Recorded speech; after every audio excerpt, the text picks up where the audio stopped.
Hello and welcome to Nightline. I'm Raymond Goh. Our top stories today. Results of post-mortems on 2 batik orang asli rule out chemical poisoning. Ainul Mardia in recovery after surgeons successfully remove mouth tumour.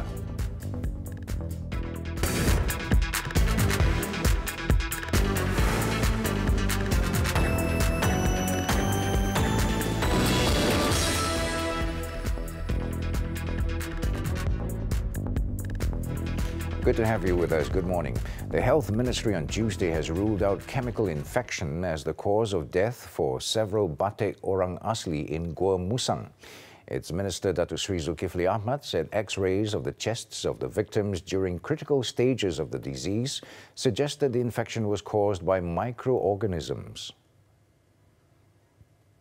Essentially, it is not chemical. When you have chemical, as they were talking about the pollution, the mines, but the acute stage now is due to a microorganism because on chest X-ray you see the lobar pneumonia. Datuk Sri Dr. Zulkifli said this at the press conference after a town hall meeting with general practitioners in Putrajaya on Tuesday. He also said that the ministry was still waiting for the water analysis in the village and it would be ready in a day or two. Earlier, Deputy Health Director General Dr. Chong Chi Kiong said that the post-mortem of the 2 deceased orang asli revealed they died of pneumonia.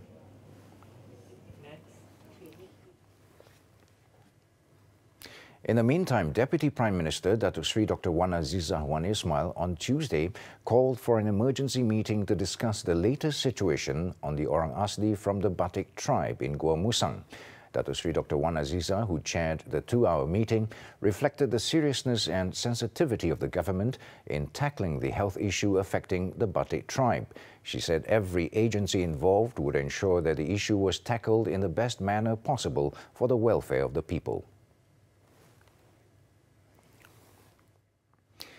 4 patients of the Batik tribe in Gua Musang are being warded at the Kuala Krai Hospital Intensive Care Unit, ICU, since Sunday after suffering from breathing difficulties.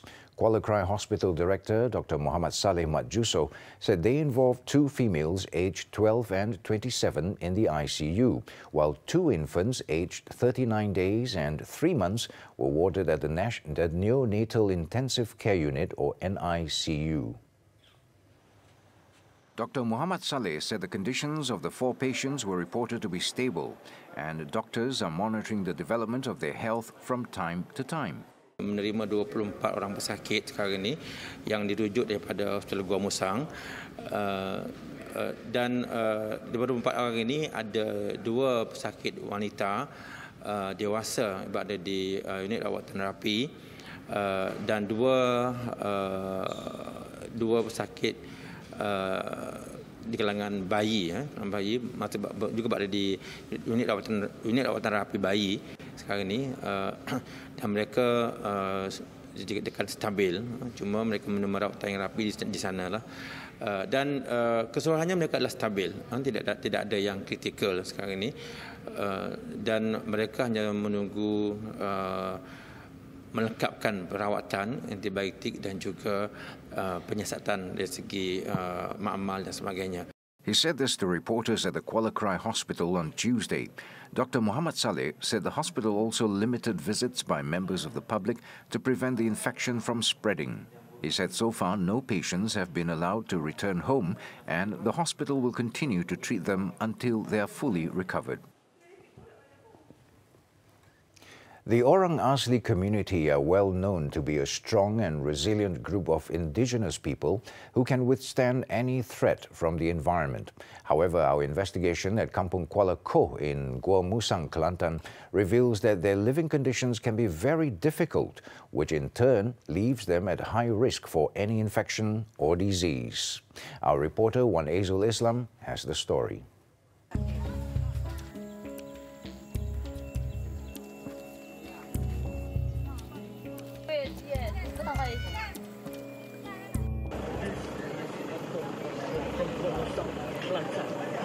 Village that houses 185 Orang Asli from 39 families that have been struck by a sudden and mysterious virus.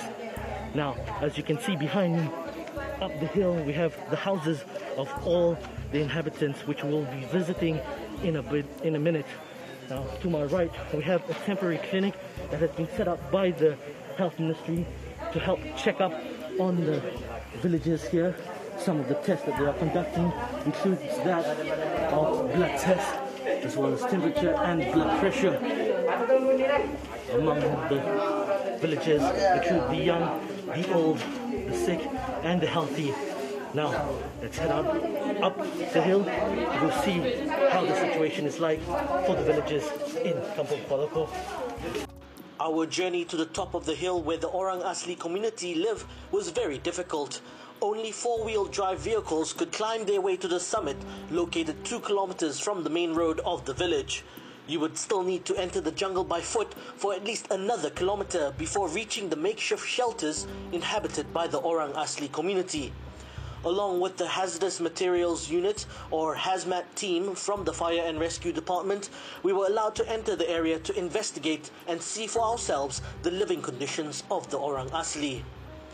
The camps that were built by the Orang Asli were in bad shape and had no basic necessities such as clean running water or protection from the elements.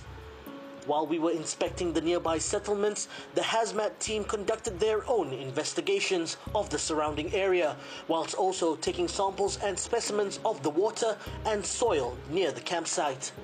It is believed that the nearby stream from the river was used by the Orang Asli community and could possibly be the cause of infection. However, all the relevant agencies, including the Health Ministry and Bomba, that we tried contacting, have said they cannot confirm the cause of the infection yet. You can see from my shortness of breath, as well as the muddy and slippery ground in front of me, this is one of the ways to reach that of the settlements for the Orang Asli here in Kampung Kuala Lumpur in Gua Musang, Kelantan. This is one of the main water streams that leads from one of the rivers to that of the settlements, which the family uses for their livelihoods. The main water supply could be in some way or another infected by some pathogen. We do not know yet, it's uncertain, but we cannot take the risk. So carefully, I will cross this river without trying to fall into it.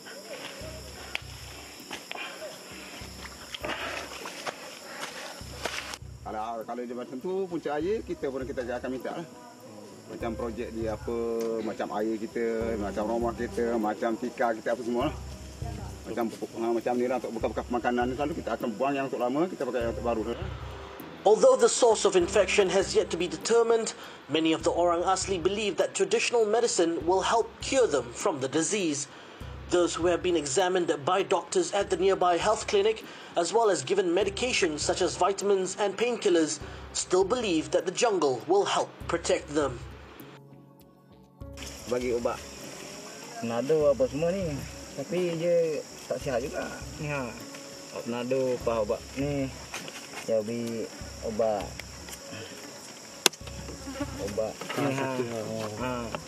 vitamin tapi tak sihat juga. Oh, kenapa you rasa tidak sihat? Ha? Kenapa you rasa tak sihat juga? Mungkin ubat dalam hutan jugalah. Mesti cari ubat di dalam hutan. Ha. Oh. Apa yang seperti ubat yang di dalam hutan yang mereka guna? Adalah ada kayu dan sebagai ada punca dalam bukit lah, adalah. Cerita kayu ubat tu. Abang rasa ubat yang di dalam hutan ini lebih baik daripada ubat yang diberi oleh klinik? Mungkin ubat yang di dalam hutan juga. Mungkin okey. Lagi lebih baik. Ha. Lebih baik. Wan Izul Islam for Nightline, TV3.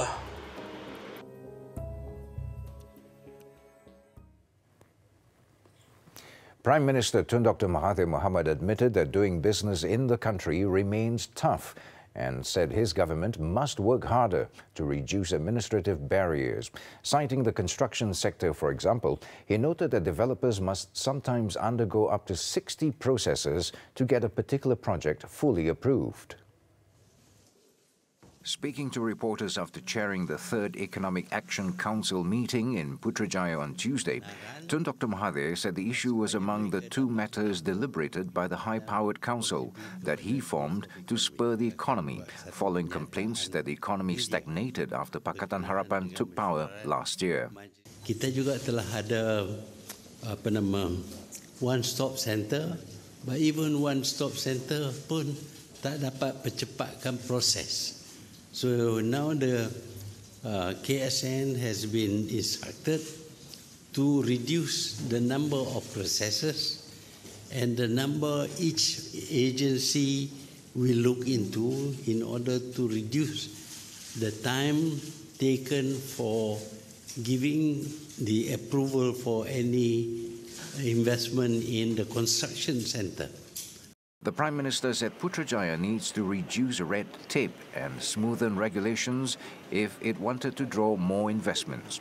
Malaysia rose 9 rungs to 15th place in the World Bank's flagship Doing Business report for 2019, indicating a significant improvement of local conditions for starting and running businesses in the country. The country was 24th in the previous edition of the annual series that is now in its 16th year. Meanwhile, Tun Dr. Mahathir said poverty issues among paddy farmers and food security get top attention from the government. He added among the factors that contributed to the poverty among paddy farmers were that they were too dependent on subsidies and not being efficient in fully utilizing their land holding. Di masa yang sama, kita kalau we want to overcome paddy farmers punya poverty, kita tidak boleh paksa mereka hanya menanam padi. Mereka boleh ada other crops yang boleh beri pulangan yang lebih baik. Umpamanya cash crops yang mana boleh harvest 3 kali, 4 kali setahun dan memberi pulangan yang lebih baik daripada penanaman padi. The government, he said, had allocated more than 1.8 billion ringgit per year to subsidize 200,000 paddy farmers and needed to import $60 billion of food per year.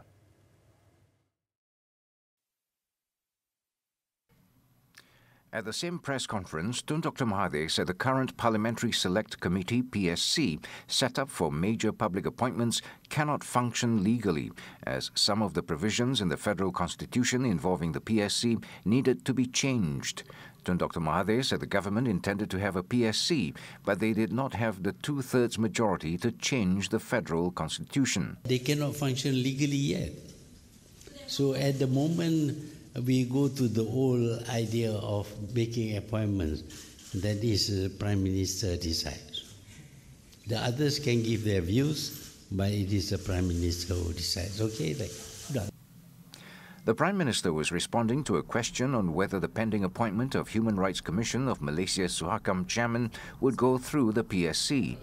The recent appointment of Latifah Koya as the new Malaysian Anti-Corruption Commission Chief Commissioner courted controversy as it did not go through Parliament or the Cabinet. He was also asked if recent appointments such as that of the Inspector General of Police had gone through the Cabinet.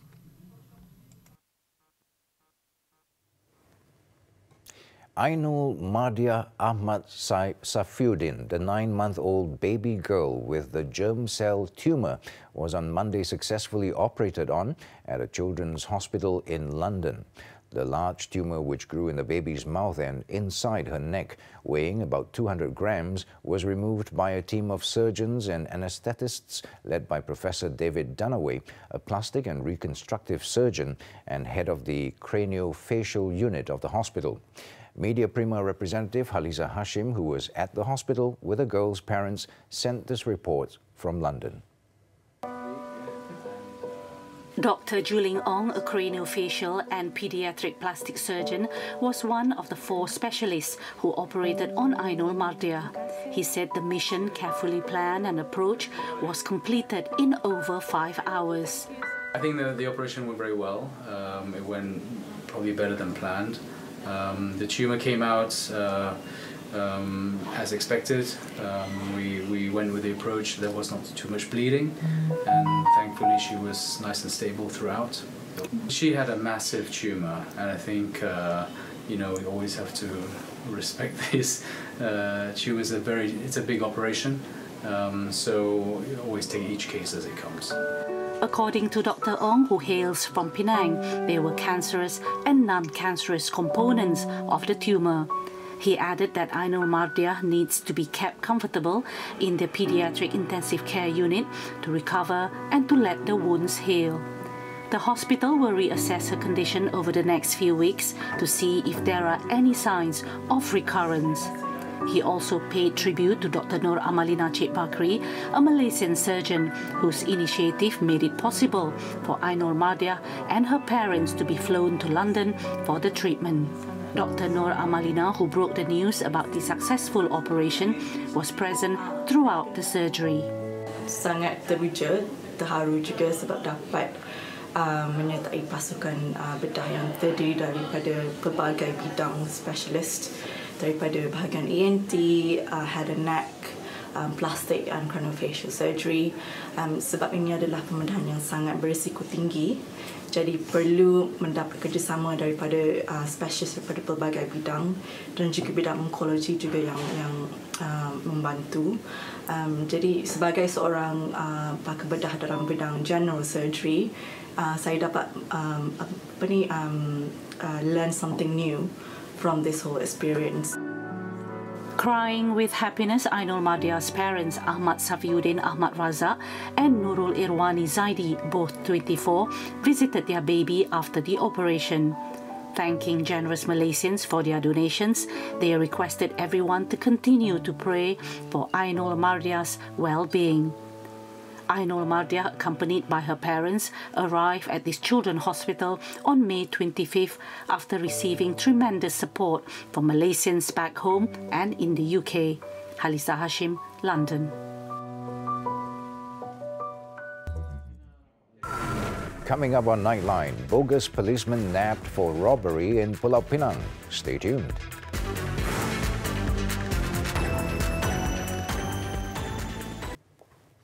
Welcome back.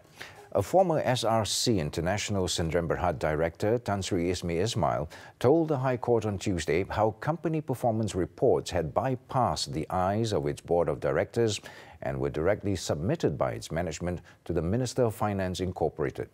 Tan Sri Ismi, during cross-examination at Datuk Sri Muhammad Najib Tun Razak's SRC International 42 million ringgit trial, agreed with lawyer Havinderjit Singh that the management had failed to keep the board informed of their company's reporting obligations to MOF Inc. It was established during the cross-examination before High Court Judge Muhammad Nazlan Muhammad Ghazali how SRC International, after being placed under MOF Inc. since February 2012, were obligated to submit annual performance reports to the body. Tan Sri Ismi had also agreed with Havinderjit the board should have gone through the reports first. Only then should they have been submitted to MOF Inc. Earlier, during morning proceedings, the court heard that Datuk Sri Najib, as Finance Minister at the time and the head of Minister of Finance Inc., was appointed as SRC International's Advisor Emeritus. Tan Sri Ismi, the trial's 39th witness, also agreed that there were no standing orders instructing the directors of SRC International to treat former Chief Executive Nik Faisal Arif Kamil as the direct link between them and Datuk Sri Najib as the company's Advisor Emeritus. He also revealed during the trial how Datuk Sri Najib never attended a single board meeting during his 3 years served as SRC Director, with most of Datuk Sri Najib's decisions being orally briefed by Nik Faisal to the Board of Directors. Tan Sri Ismi will continue to testify on Wednesday at Datuk Sri Najib's ongoing trial involving 7 charges of abuse of position, criminal breach of trust and money laundering over 42 million ringgit of SRC International's funds. Police have arrested 3 men who posed as policemen to commit robbery at the Bagan Ajam rest area in Pulau Pinang. It is understood that the men also used the same modus operandi to commit similar crimes in the district. Seberang Perai Utara Police Chief Assistant Commissioner Nur Zairi Muhammad Noor said the trio aged between 21 and 26 were detained on Monday after the latest victim lodged a report. He said the men had been wearing police vests when they approached the victim and told him that they would escort him back to the police station. However, they then robbed the victim. The case is being investigated for robbery as well as impersonating police. Two business partners face a jail sentence of up to 10 years or a fine of not more than 50 million ringgit or both for receiving deposit money illegally from the public in 2015 and 2016. The duo pleaded not guilty at the Alostar Sessions Court on Tuesday before Sessions Court Judge Sharifah Nur Azlita Said Salim Edid. The accused, 61-year-old Ui Kui Lam and Loh Kim Yong, aged 62, are being charged with 2 counts of receiving illegal deposits at Alliance Bank on Jalan Stadium. The court allowed Ui and Loh bail at 8,000 ringgit each with 1 guarantor and set July 2nd for re-mention of their case and also to surrender court documents.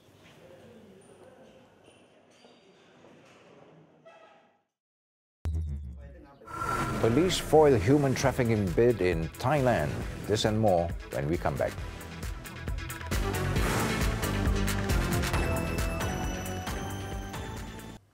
Over in Ukraine, a fire swept through a psychiatric hospital in the city of Odessa, killing at least 6 people.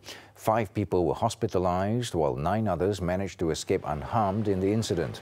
According to authorities, the roof of the single-story building burst into flames at 9:44 p.m. local time before spreading to other parts of the building in the Suvorovsky district. It is learned that smoke inhalation was the prime reason for the death of the 6 people. The cause of the blaze was not immediately clear. Police have opened a criminal investigation into possible fire safety violations.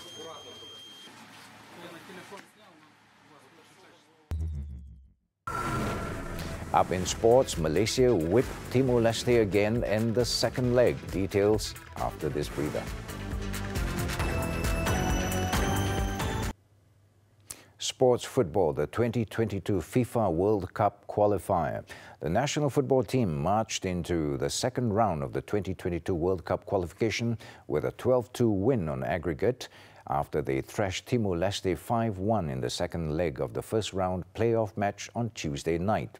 Striker Muhammad Sharil Fikri put on a fine display as he bagged a hat-trick in the 10th, 16th and 63rd minute, while the other goals were scored by Muhammadu Sumare and Muhammad Akia Rashid. With a win secured, Cheng Ho's men slowed down their game and it enabled Timor-Leste to get their consolation from Rufyon Gama's attempt in the 71st minute.